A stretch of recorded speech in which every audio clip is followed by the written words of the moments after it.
అంటే కొంచెము కోల్ అనేది కాంప్లికేటెడ్గా ఉంటుంది. ఆ కాంప్లికేటెడ్ విధానంలో ఏంటి అంటే కంటిన్యూస్గా తీస్తూ ఉండాలి కోల్. ఏదో రిక్రియేషనల్గా తీయడానికి ఉండదు, కంటిన్యూస్గా తీయాలి, చాలా టెక్నికల్గా తీయాలి. సో ఒకరు మట్టి తీస్తుంటే ఇంకో పక్కన బొగ్గు తీస్తుంటే ఆ ఓపెన్ కాస్ట్ గనిలో చాలా ఎగుడు దిగుడు ఉండే వాతావరణంలో రకరకాల మెషిన్లతో వర్క్ జరుగుతుంటుంది.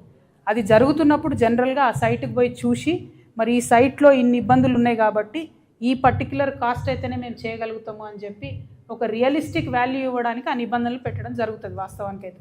అది ఇంతవరకు ఓపెన్ కాస్ట్కి ఓబీలకు లేదు.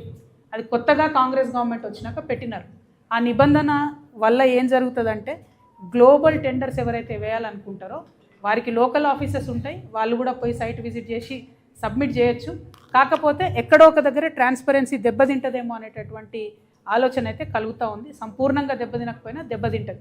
మరి ఇన్ని రోజులు లేని విధానం ఇప్పుడే కొత్తగా పెట్టడము అనే దాంతో ఏంటంటే కొంతమందికి అవకాశాలు దెబ్బ కొట్టడానికి అని నాకు అనిపిస్తుంది. అయితే నైని విషయంలో పర్టికులర్గా మాట్లాడితే మెగా కృష్ణారెడ్డి గారు అదేవిధంగా మొత్తం ఈ ఎవరైతే నైని కోల్ ప్రాజెక్ట్ని చేజిక్కించుకోవాలనుకున్నారో హరీష్ రావు గారు, ఈ మా గుంటనక్క గారు, వీరు ఏం చేసిందంటే అసలు చెప్పని విషయం ఏంటంటే ఏదైతే బయట ఇరిగేషన్ ప్రాజెక్ట్స్లో ఎర్త్ వర్క్ అని చేస్తారో దాన్ని ఈ ఓపెన్ కాస్ట్ మైన్లలో ఓబీలో చేసేటటువంటి సాయిల్ ఎక్స్కవేషన్కి ఈక్వేట్ చేసి ఆ ఎక్స్పీరియన్స్ మెగా కృష్ణారెడ్డి కంపెనీకి ఇచ్చే ప్రయత్నం చేస్తున్నారు.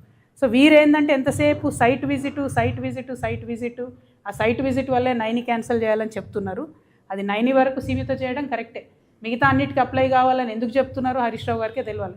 ఎందుకంటే హరీష్ రావు గారికి సంబంధించిన ఒక కంపెనీకి కూడా ఎక్సెస్కి ఇదే కాంగ్రెస్ గవర్నమెంట్లో టెండర్ వచ్చింది. నేను ఆ పేరు కూడా చెప్తా చూసుకోండి. అది మన HCPL అనేటటువంటి కంపెనీకి 7.96% ఎక్సెస్కి టెండర్ వచ్చింది. ఇది కూడా హరీష్ రావు గారి కంపెనీయే. హరీష్ రావు గారు ఆ మురళీధర్ రావు గారు ENC ఉంటారు, వారికి సంబంధించిన మనిషి హర్షరెడ్డి అని ఉంటాడు ఆయన కంపెనీ ఇది. సో ఆ కంపెనీకి కూడా మరి ఎక్సెస్ వచ్చింది. మరి ఎందుకు వచ్చింది ఇట్లా అన్నది కూడా వారు కూడా ఆలోచించాలి. వీళ్ళకి అంతకుముందు కూడా వర్క్స్ వచ్చినాయి, ఇప్పుడు కూడా వర్క్స్ వచ్చినాయి. సో నేను అనేది ఏంటంటే రాజకీయంగా బురద చల్లడం కాదు, యాక్చువల్గా ప్రాక్టికల్గా ఈ ఆన్ సైట్ విధానం అయితే నాకు తెలిసి నష్టమే, దాన్ని తీసేయాలని డిమాండ్ చేస్తున్నాను. రెండవది ఏదైతే ఓబీ కాంట్రాక్టర్స్కి పెట్టేటటువంటి రిస్ట్రిక్షన్స్ ఉంటాయో నైని విషయంలో వాటిని చాలా లూజ్ అని చేసేసారు. ఎందుకంటే కృష్ణారెడ్డి గారికి అవకాశం ఇవ్వడానికి. ఈ మాట చెప్తే TV9లో నా స్టోరీ అయ్యారు, అయినా సరే చెప్తున్నా. ఎందుకంటే దీనివల్ల ఒక 25 సంవత్సరాలు 25,000 కోట్ల రూపాయలు సింగరేణికి నష్టం జరుగుతుంది, నా కార్మికులకు నష్టం జరుగుతుంది. కాబట్టి నేను చెప్తా ఉన్నాను. సో ఆ నిబంధనలు మాత్రం పారదర్శకంగా లేవు. We have to evolve a new system.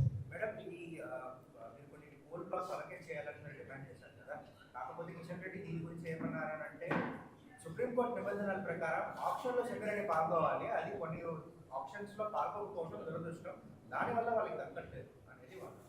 Exactly నేనేమంటున్నా అంటే సింగరేణిలో కోల్ ఇండియా కూడా ఉంది కదా, coal India is a partner. కాబట్టి కోల్ ఇండియా సింగరేణి రెండు హెల్తీగా ఉండాలంటే ఉన్న కోల్ బ్లాక్స్ మనకు రావడం కరెక్ట్. ఆంధ్రప్రదేశ్లో కానీ తెలంగాణలో కానీ సింగరేణి అంత ఎక్స్పీరియన్స్ ఉన్నటువంటి ఇంకొక కోల్ మైనింగ్ కంపెనీ లేనప్పుడు కన్విన్స్ చేసి మనది కొత్త రాష్ట్రం కాబట్టి, మొత్తం భారతదేశంలోనే మనది కొత్త రాష్ట్రం కాబట్టి కొంచెం ఎక్స్ట్రా ఎఫర్ట్ పెట్టి కిషన్ రెడ్డి గారు ఈ సాయం చేయాలని కోరుతున్నాను నేను. రూల్స్కి వ్యతిరేకమా అన్నది కాదు, ఎగ్జామ్షన్ ఇవ్వచ్చు కదా. గుజరాత్ విషయంలో అనేక ఎగ్జామ్షన్స్ ఇచ్చినారు, ఎన్నికల సమయంలో బీహార్ విషయంలో అనేకమైన ఎగ్జామ్షన్స్ ఇచ్చిండ్రు, మనకెందుకు ఇవ్వరు? ఇచ్చే విధంగా ఎందుకు ప్రయత్నం చేయరు? మరి ఆ మాత్రం ప్రయత్నం చేయకపోతే 8 మంది బీజేపీ ఎంపీలు ఎందుకున్నారు అనేది నా ప్రశ్న. Thank you.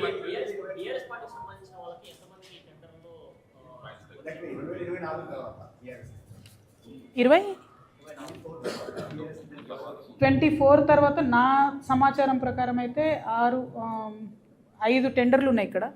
ఇందులో ఒకటి సృజన్ రెడ్డి, మిగతా అన్నీ కూడా అటు ఇటుగా బీఆర్ఎస్ అనుయాయులకు, బీఆర్ఎస్ సపోర్టర్స్కే ఉన్నాయి. మరి ఇవన్నీ పెట్టుకొని హరీష్ రావు గారు అంత